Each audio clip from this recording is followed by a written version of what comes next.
in the near future, so maybe if you're going to get this one, maybe hold off and watch that video first. And last but not least for today is a book that I don't have to show you because I read it electronically on my laptop, but it's called Capitalism and Slavery by Eric Williams. So the book is an economic history of slavery in the British Empire, specifically. What I didn't realise was just what a capital B, Bill Gates, Steve Jobs business slavery was. People were making mad bank off this. So obviously if you've got a lot of slaves, you've got a lot of cheap labour, but if you're going to have slaves, you need to have chains, and you need to have padlocks and iron bars, so you need metal mining and refining. If you're going to have sugar coming in, you need sugar refining. You're going to need ships, so that means you need timber and canvas and sails and people to actually be on the ships and crew them, and you're going to need candles and lanterns and food and rum and provisions for all the slaves and the slave owners and the plantations. If you've got a lot of money from slavery, so what are you going to do with that money? Well, why not go into finance now that you've got a whole lot of capital?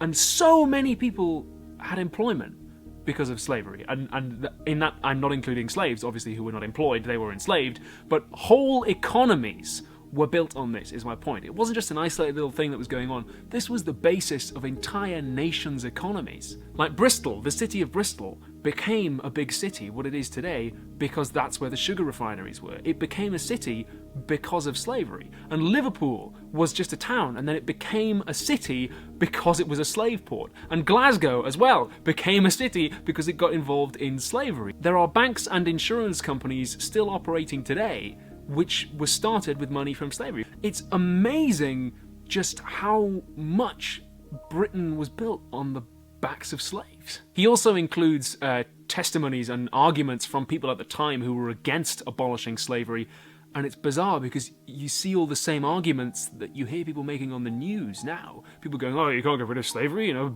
businesses won't be able to compete. You'll put thousands and thousands of people out of work, and small businesses won't be able to compete, and our whole cities, our whole economies are built on this. You'll crash the economy overnight if you try and get rid of slavery. And it's like, oh my God, I can't believe that people would ever defend the enslavement of human beings because it makes other people profit. And it just makes you think, like, in 100 years' time, what are they going to look back on us and think, oh my God, I can't believe they thought that was okay. As well as that, he describes the way in which slavery ended, and it ended in part because of popular resistance to it and abolitionists, but he says also it stopped being profitable. And it wasn't until the interests of capital and the interests of money turned against slavery that it really caught the attention of anyone and that it really ended. So by the time it ended, it was not really being profitable anymore. And the same people who defended slavery, 10 years, 20 years before, suddenly when it stopped making the money, changed their mind and said, oh, it's horrible, we mustn't do it anymore. Oh no, we should stop everyone else doing it as well because they're competing with us and it's really cheap and we don't like it anymore. It's amazing just the way people were blinded by greed, I guess. So Capitalism and Slavery, I recommend, of the 3 books today, I recommend that one the most. It's eye-opening and amazing and heartbreaking as well. You can get it for free. You can read it for completely free for no pounds and no pence.